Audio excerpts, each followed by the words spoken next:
All right, Natalie, are you ready for this long run for inclusion? I'm way ahead of you. Well, you better not look back.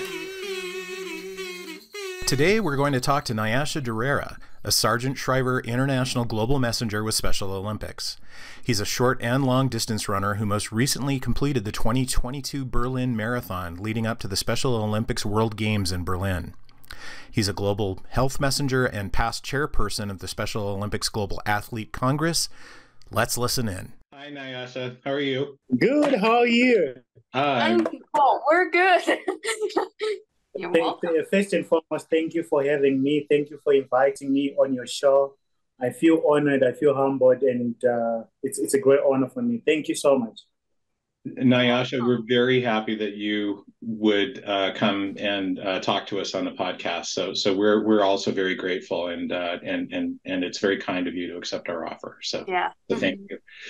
So Nyasha, we first met you in 2022 at the Special Olympics USA Games in Orlando, Florida. Yeah.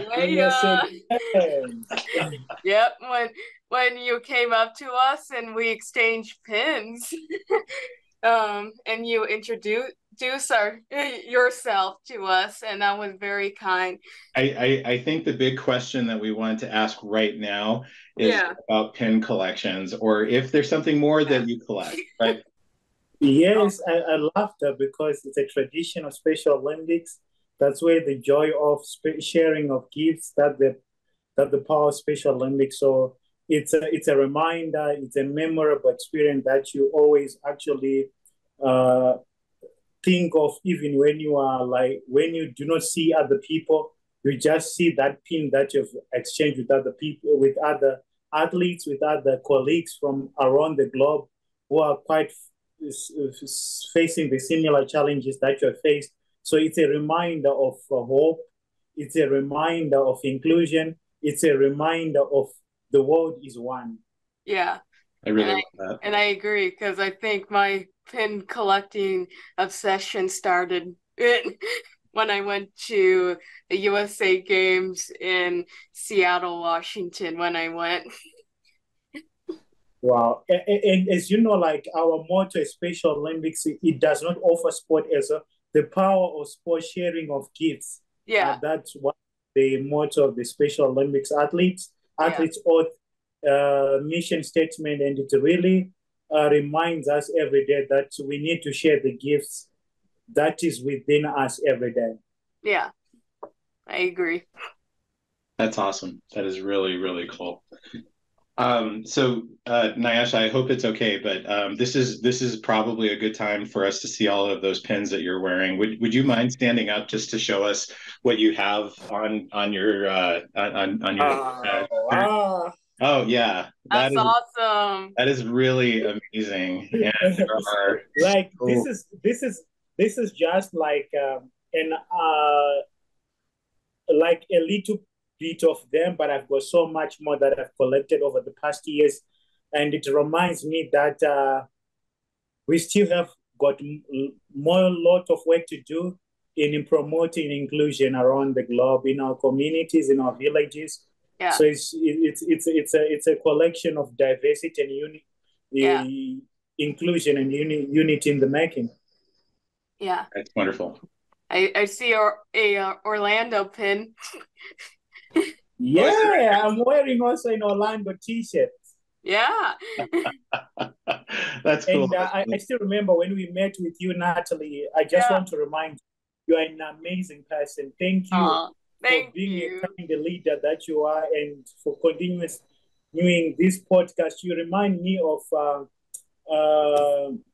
the podman, Daniel Smolkowski. Is one of our Sargent Shriver International Global Messenger, and you're a replica of him as well. Nyasha, Daniel was our first person that we interviewed, and Natalie also went on his show and talked with Katie, her partner. So it was really a good moment for us to actually meet Daniel as a global messenger, and to meet you as well as a peer. And to have an opportunity to bring you on the show. I think we're very pleased about that. That's awesome. Wow, amazing. Yeah. It's an honor. It's a really great honor. It's an honor to have you. And Nat, do you want to do the next question? Yeah, so the next question is, what is your favorite color? Oh, really? It's a question. I don't have a favorite color though, but I love colors which are, for example, I can say blue. I can say blue. Yeah, I love blue because the sky is the blue. So I love blue. That's my favorite color. Yeah. That's really blue. There's some pins which has got blue here, like Special Smiles, USA Game. Yeah. And this, it's blue. Adler Leadership, it's blue. Yeah. So blue. Lots of blue. I think I love blue. Yeah. Nyasha, I will say that my favorite color is orange. I love orange, so that's why the room is colored orange. But I find it like a sort of an energizing color. And Natalie, you can tell him your favorite color too. But my favorite color has always been purple. Wow, amazing! So we can call you a purple lady, right? Yeah. Yeah. Totally. I'm fine with that. Oh. Did you want to show him the pin, that it looks like? Oh yeah. I still have the pin that you gave me from Orlando, right here. Wow. Really? And it's still hanging on my lanyard, so it's That's really cool. Thank you so much. Those are like the fond memories that I'll never forget. And thank you so much. Yeah. You're welcome. I think what you said about the culture of exchanging gifts, and each pin has a memory attached to it, and to know where you received it and who gave it to you, I think is very it's a very nice thing to be able to do that. And I really love the fact that Natalie was able to pull that pin out from her summer games, and she knew specifically that was the one that you had given her. So that's cool. Yeah, I had to go through the pins and had to find, okay, which one did he give me? Oh, wow, amazing. Yeah. So, Nyasha, I know that you've been to, you've been a world traveler for the last few years. And one of our next questions on getting to know you was what place you might consider a favorite place that you've been to. It doesn't, it's an open question. It could be some place that you want to visit again, or some place that you want to go to that you haven't been, or even some place that you would move to if you wanted to move to someplace. But I'm just curious, what might be your favorite place so far? Well, I like the USA tradition of inclusion, the work that they are putting much more effort in making the world more inclusive, and also spreading the message of inclusion, not just in words, but in action.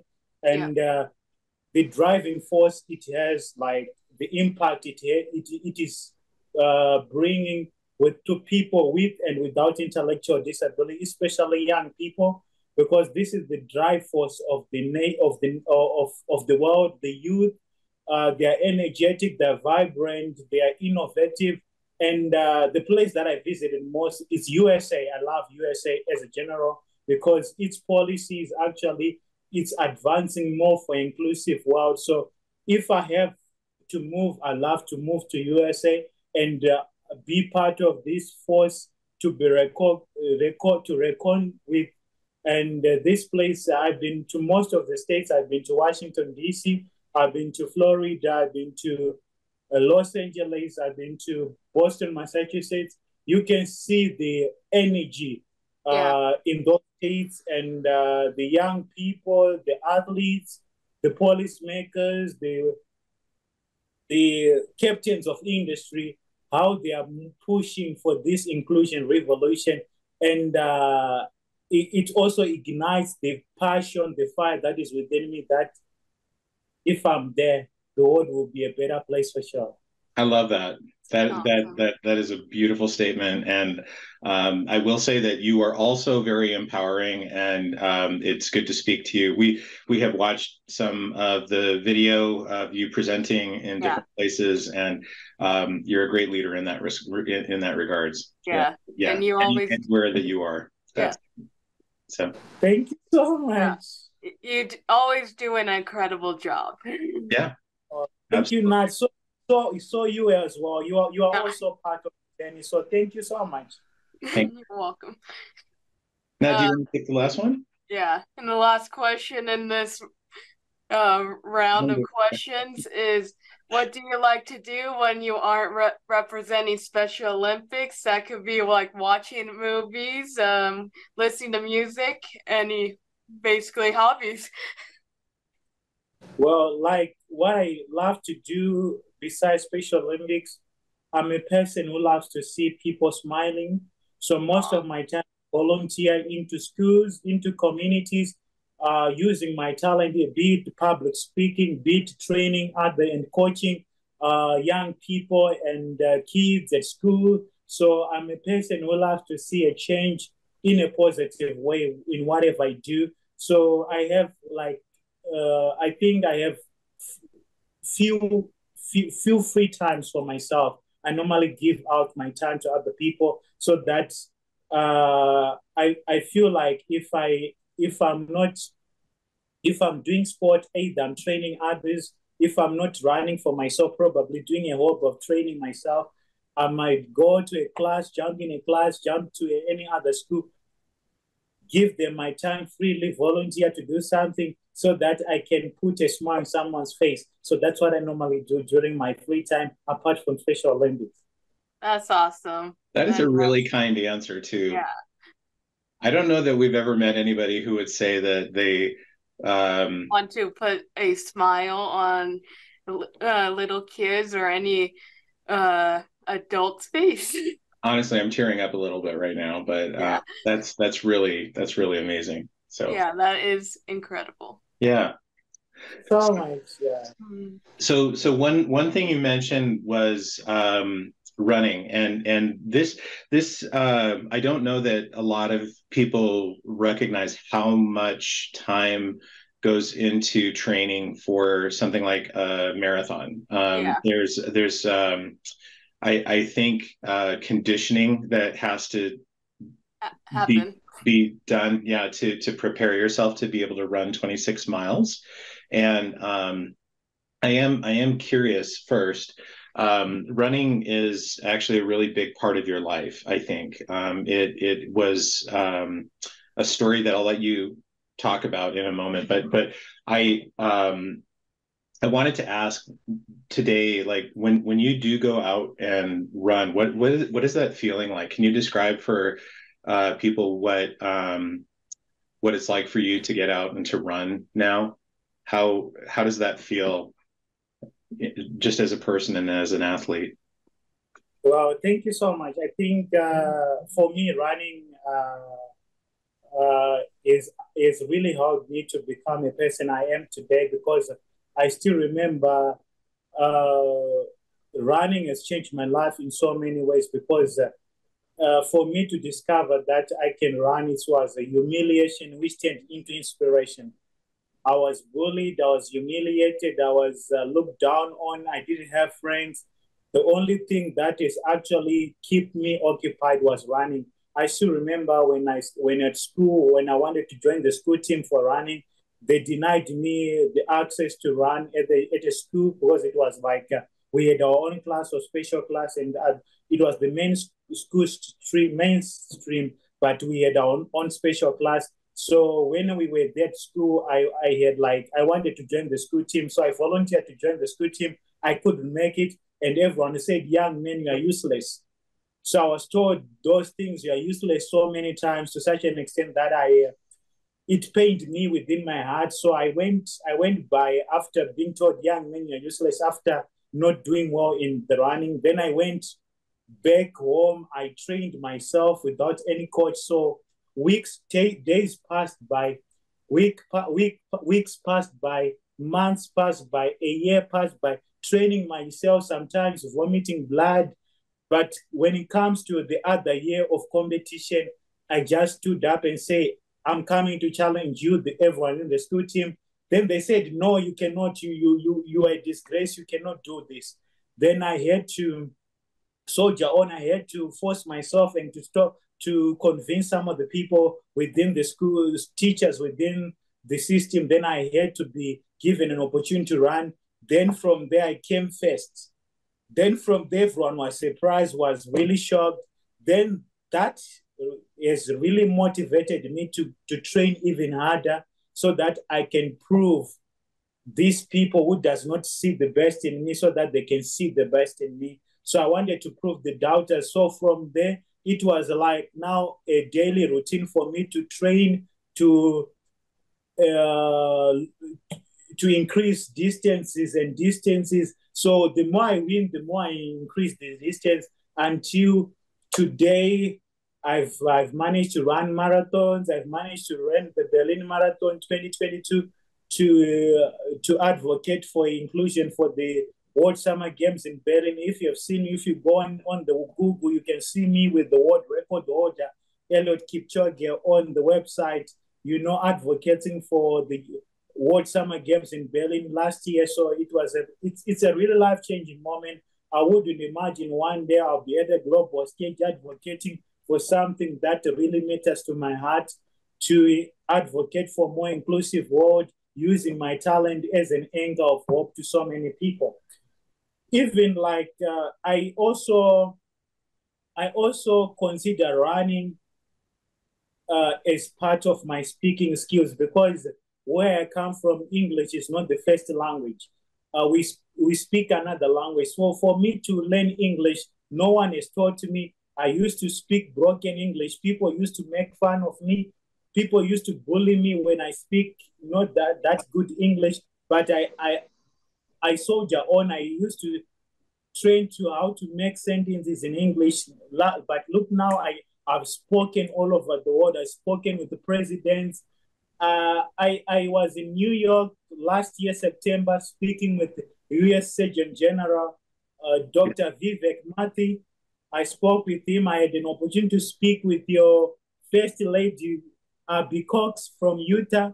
Yeah. So I've met so many people. So it's an honor for me. I have to thank Special Olympics for availing these wonderful opportunities to a person like me who does not have a family. I'm an orphan. I don't have anyone to look up to. Only Special Olympics has helped me to realize my goals, and I've traveled the world like crazy, an orphan like me. So I'm really thankful.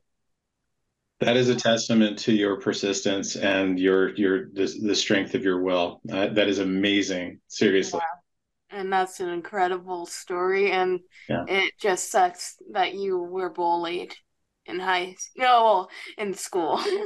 Well, and I was going to ask you, so you started running before Special Olympics was introduced to your school, and when you joined in 2012, right?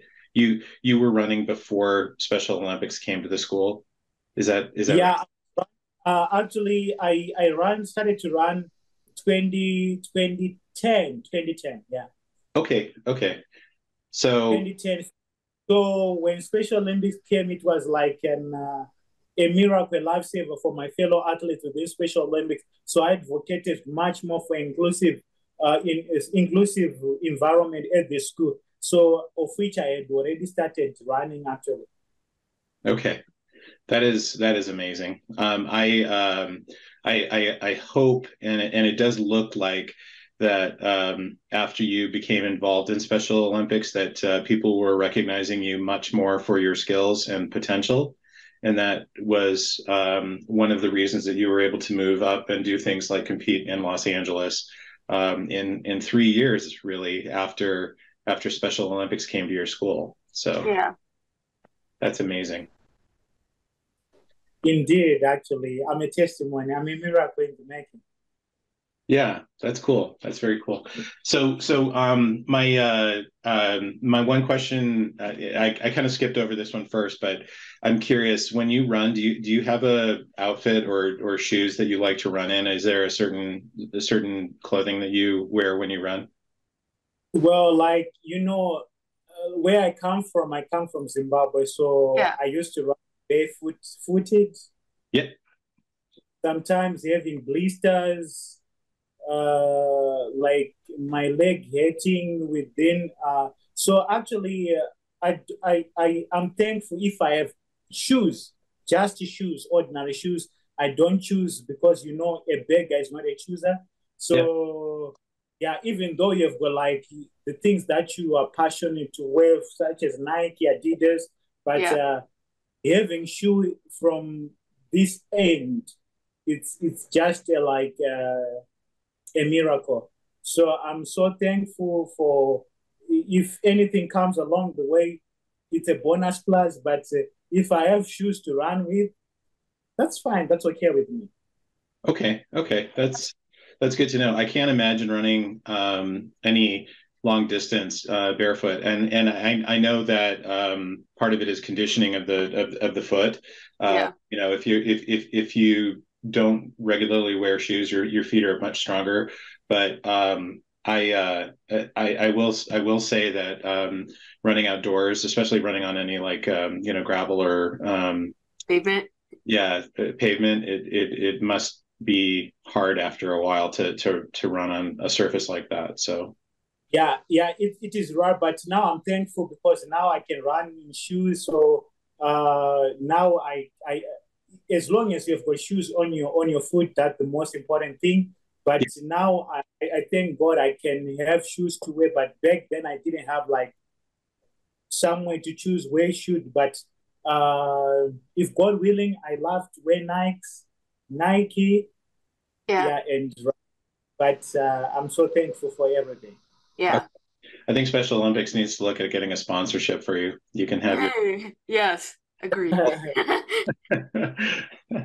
That's awesome. But So I was lucky at the Berlin Marathon. I was wearing the Nike. Nike sponsored me everything. If you've seen that, Yeah. yeah, yeah, I went to wear Nike like for my race for the Berlin Marathon, and it was a dream come true for me to be sponsored all gear for the marathon. Yeah. So yeah, I just want to thank the organizers for the Berlin Marathon and everyone who have come on board to support me for this journey. It was life changing. I tell you, it was really amazing. I couldn't ever imagine myself that I'll run at that global stage representing my fellow athletes globally. I was really excited to see you come across the finish line and to receive the medal. Yeah. That was honestly an amazing point. We come from sort of a family of runners, but I was a runner a long time ago, and I know what it's like to compete in running a marathon, and it really can be very grueling. But you looked very fresh. You looked excited when you came across that line. I was very much in admiration of what work it took for you to be able to do what you did and to finish so well. Honestly, it was really cool. It was really cool. I was very proud for you, and I was very proud for what you represent with Special Olympics, especially as a health ambassador. I think that is just a testament. It's really, seriously, it's really wonderful. Yeah. We need more people. Wow. Yeah. Thank you. I think, in between I faced obstacles because Yeah. I had challenges within the race, but, I'm so thankful that I was able to finish and also to be part of the finishers. So I'm really thankful, honored indeed. Yeah. Yeah. My whole family was so happy for you, honestly. Yeah. It was cool. Really. You're welcome.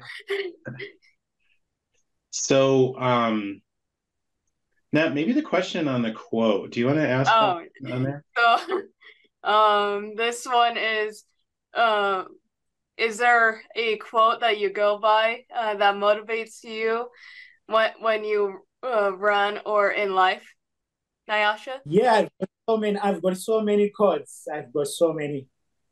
So many quotes.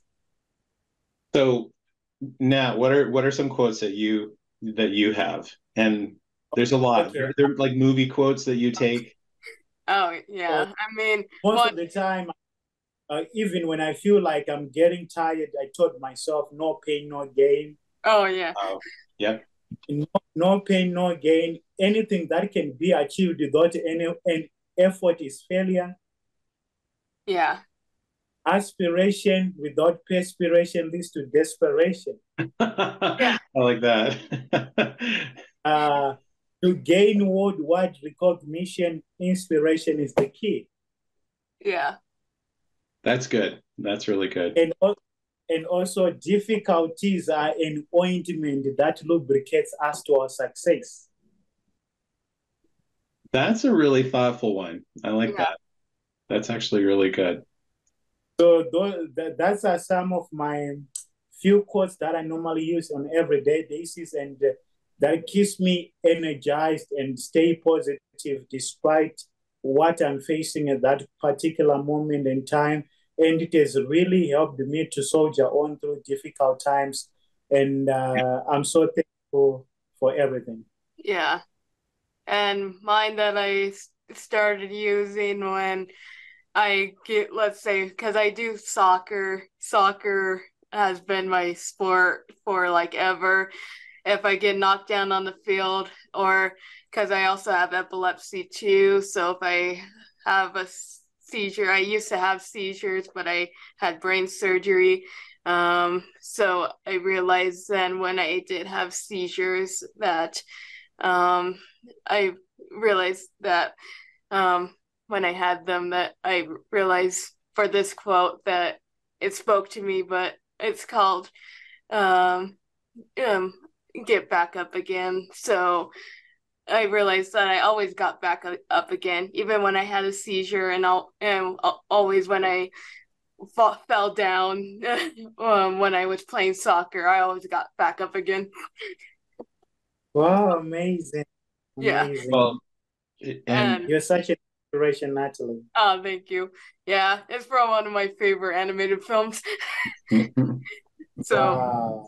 yeah. I'm so so honored. so maybe one of the last questions on running. When you ran in the Berlin Marathon, was that the first marathon that you ran, or have there been other marathons that you have run before? What kind of running did you do leading up to Berlin? What was it like? Well, I was like a more seasoned athlete during the year of 2018 and 2019. I ran the other marathon in South Africa Oh, Oh, and more other races within Special Olympic within Zimbabwe. And as you can see on my profile, I also have oh the yeah. record of 17, almost 17 gold medals yes. and more certificates on that. So actually, I'm really humbled and honored to have all of them, and Yeah. it's because of those. So apart from 2019, I was a little bit relaxed because of COVID. No action. I was actually focusing much more on fitness training. So I revived the the the running much more longer distances. I think 2022 around May. So when I heard about Berlin, then I had to start to train up harder. So Yeah. that what is led me to run the Berlin Marathon. But the time was actually few for me to train. But I'm so thankful that I had to revive back the career actually. Yeah. Look, I honestly, I think as a one of the roles that you have is a health ambassador, and I will say that your lifestyle and your commitment to running. You mentioned COVID and how you were just concentrating on Yeah. fitness at that time. Yeah. The fact that you persist and Yeah. are working out and remembering to take care of your body Yeah. is really an important message for everyone, and you kind of live an example that others can follow. So that part is amazing. I know that you've done in your competitions, you've done a combination of short distance and long distance. So I was kind of curious, whether you started kind of building up to longer distance running over time, and how that works. So Yeah. really good. Oh, like I was an 800-meter runner.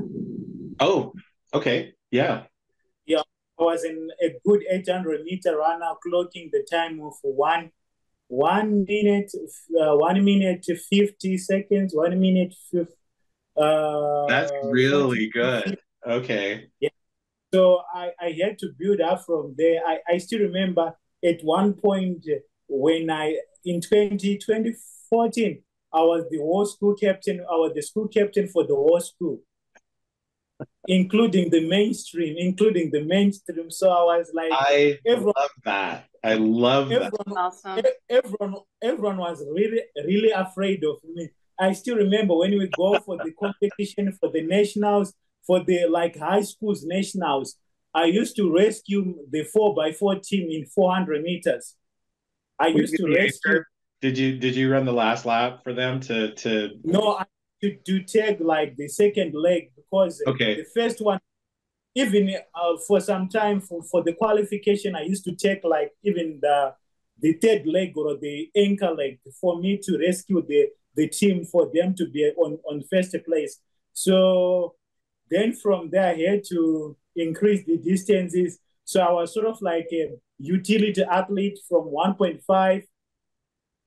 5,000 meters. So as you know, speed and endurance. So I was much more as an endurance person. That has really built me up, and I had to work on that endurance until I am an athlete I am. So from there, I gradually developed to go for longer distances.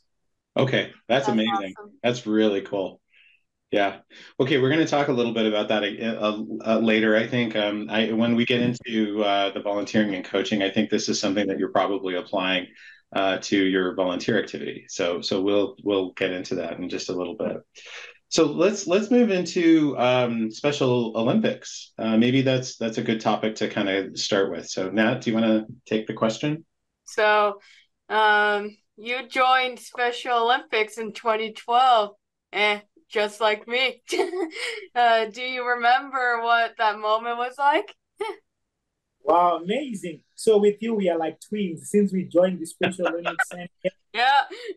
Yeah. So I'm so honored to speak with you, my twin sister, Natalie. That's yeah. really So cool. Yeah. The moment has been a groundbreaking moment for me, because it really actually gives me hope and inspiration, and a chance to show the world that despite being bullied, despite being looked down on, despite there's something that can really actually change your life from nothing to something. Yeah, I agree. So I really look back at those moments that this was God coming to save my life in this. So that's Special Olympics for you. Yeah. I think you kind of answered our next question, but we were going to ask about how you progressed from joining Special Olympics in 2012 to where you are now. There was sort of a rapid, rapid probably isn't the right word, but in 2012 you joined Special Olympics. You were captaining your high school track team. You moved up in regions to be able to qualify for the International World Games, and ended up traveling to Los Angeles. So in 2015, you participated in the Summer Games there, and you actually took a bronze medal home as a result.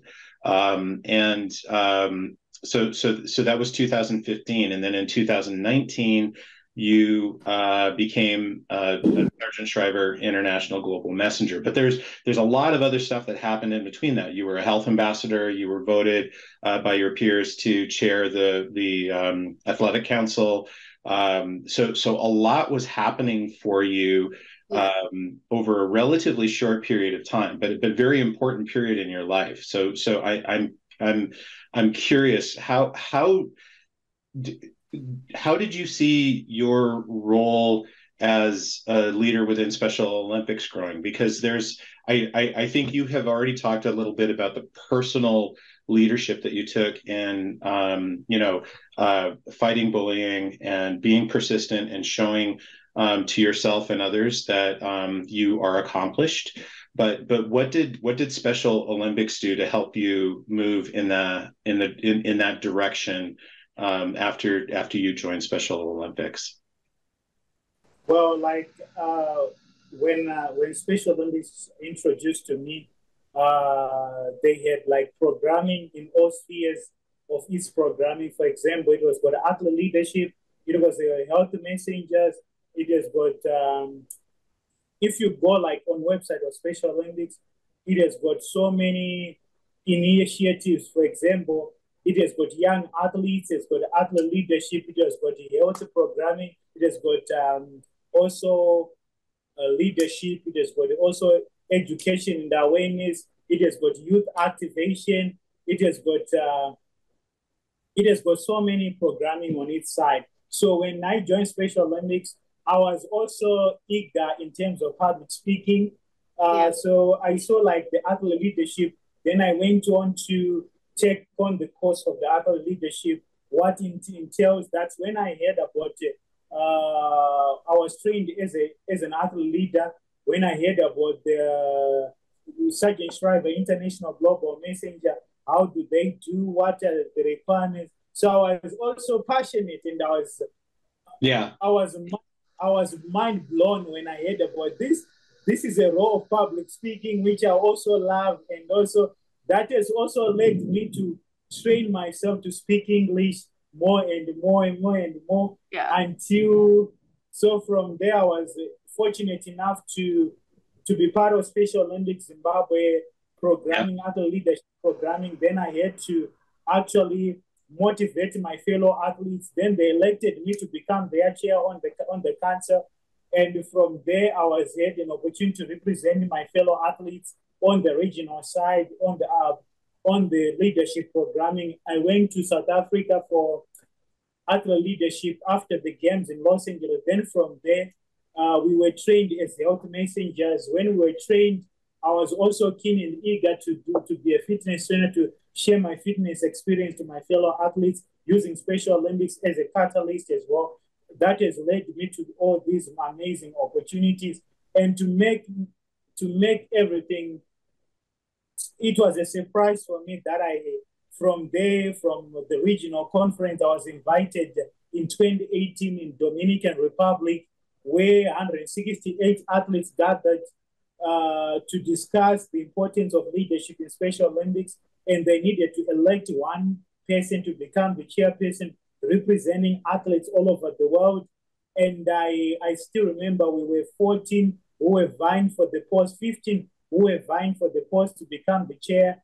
And I was surprised that they elected me to become their chair, representing all 76 million athletes all over the world. So from that role, you also become a Special Olympics International Board member, which is an out role that leads all athletes all over the globe from 7 regions in the world. Well, I hope you continue that post, because I think you're an excellent representative and a leader.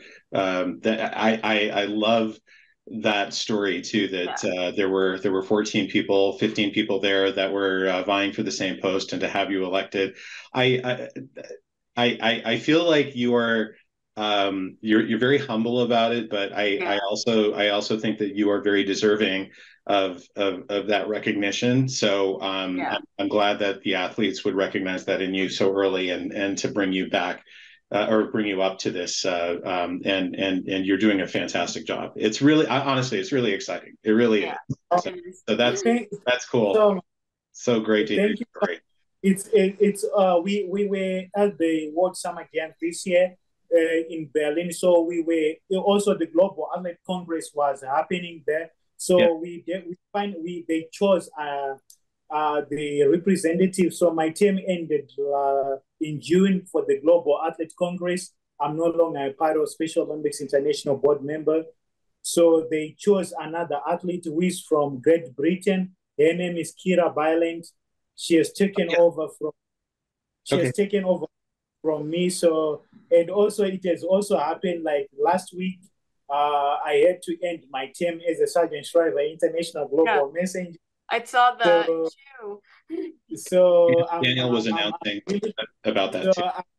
So I'm now a freelance. I'm looking for opportunities where anyone can take me. I don't select any work. I love to work. I love to bring a change anywhere. If there are opportunities, I can gladly take them and work extremely hard so that I can change my life and change the lives of other people as well. So it was a great honor for me to serve, to be the leader I am, and I thank them for entrusting me with this position and realize that within me I've got these capabilities, talents, that lies to lead other people. And I thank them because they have entrusted me with their lives. And it was an honor for me to serve, and I was really humbled to be part of this amazing organization.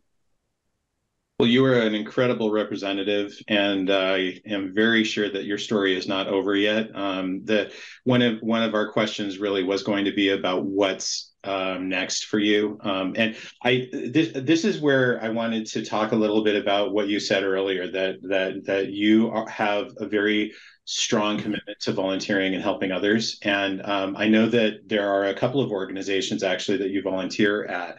So do you want to talk about those? One of the orgs that was on your profile was Restless Development, but I also noticed that on some of the videos, I don't know that you're involved with 10 Toes, but the 10 Toes was another organization that was part of the videos that we were able to see in your background. But you do a lot of volunteering. You coach, you mentor. You're doing work with soccer and with running. Is that right? Do you want to talk a little bit about where that's going, or do you have something else? I also volunteer with some organization, but on the volunteer basis organization. A good example, I volunteer with Restless Development. It's a youth-led organization that deals with the youth about the challenge that youth face every day. I volunteered with them the period of 2018 up to 2019, and they take a youth for a period of like 11 to 12 months, which is like a year. So once they take you, they induct you, they go with you here, then they took another alumni as well. So I finished with volunteering with them. But what I do like on daily basis on school, it's an ongoing thing. I'm not paid. I just give my time voluntarily for free. So yeah, that's how it works. So I'm a people's passionate actually. I'm kind of curious when you go back to your old school. How have things changed since you were there? Do you sense a difference in terms of the level of inclusion for students? What's your thought about going back into some of the schools that you were a student at and graduated to come back now and see where they are today? Well, thank you so much for the question. I've realized that me always going back to the school, it's a reminder because I normally go back to school, either give a speech at an assembly, training them, and also making sure that teachers, they are engaged with their students, with my other fellow Special Olympics athletes. And sometimes they might face challenge, but when I appear to them, they see me as a hope, as an anchor of hope. somebody who has really achieved in life in terms of helping other people to achieve their best despite what they face on a daily basis. So I normally go there and you can see that there's so much drastic change that is happening in a positive way, in inclusion, in that the school now see the potential that lies with people with intellectual disabilities. And it's a constant reminder that I need to visit them probably twice in 2 months or thrice in 3 months, so that they continuously see that I haven't forgot about what they did in my life, and also the impact that sport and Special Olympics has had on my life. Because myself, I've traveled the world, and being especially where I come from, it's not easy to board a plane. Yeah. It's not easy because of the poverty, the challenges, the terrain, everything. So they just see me as a hope, and I'm really honored and humbled to be part of their journey as well. Yeah, I love that. And I'm curious. Does it feel different to be considered a role model for others now? Do you think that your relationship that way has changed with the community since all of this happened? Yeah, the relationship has changed because they give me respect, but there are still other people who say, yeah, he has traveled all over the world, but he doesn't have anything. Because here, when you have got anything, probably they want to see you driving a car, they want to see you having your own house, but with my state, I don't have anything. They just say that you are traveling, but you don't have anything. So they see like achievement here in Africa. They see like you're not driving, you're not doing anything, you don't have a car. So but some other people, they see the importance of value, they actually value, but we still have that stigma that is around that day. But life hasn't changed for him. He's traveled the world, but he's still facing these challenges. But I'm so thankful and honored to have these actually opportunities, because these are once in a lifetime opportunities. Yeah. And I was honored and to have them. I would agree. The accumulation of things is not so important as the accumulation of experiences.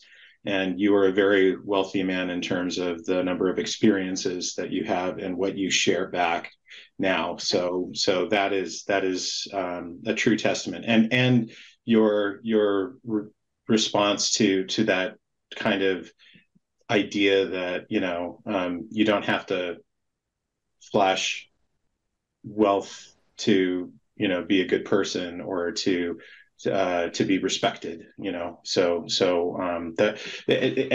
it's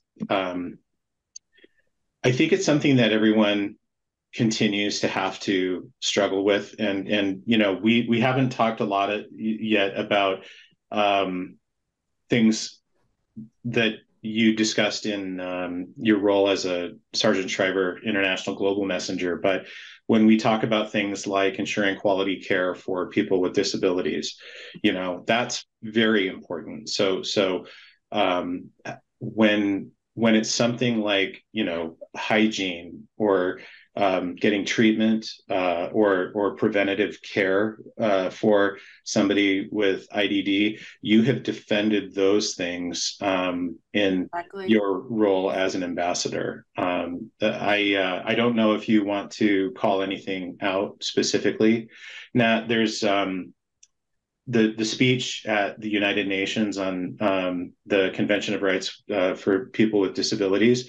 That was one of the first things I think you did as a Sargent Shriver ambassador, was that you went to the UN. And you also mentioned that you had the interview with the U.S. Surgeon General, Dr. Vivek Murthy, and both of those were, I think, really very, very large audiences that you were addressing. You were talking to people in circles that many people will never experience in their lifetime. So to have that access, I think, is really critical. And I just wonder if there's anything that you want to speak to about that. You know, your role as a health ambassador in particular, but you know, access to healthcare for people with IDD. How is that a message that you can talk to right now? Well, thank you so much. I think healthcare it's not an option, but it's a priority because people with ID likely live a few years than people without because of they don't have like access to healthcare. A good example, I always say this story of myself, like when I visit the doctor, sometime I don't have like this. They are not actually. It's something which is personal. It's something which is so touching to me that I feel emotional even to share it. Sometimes healthcare workers needs to be taught and also to be trained about how to handle a person with IDD when they visit their institution, and also so that they can be treated well when they are not feeling well.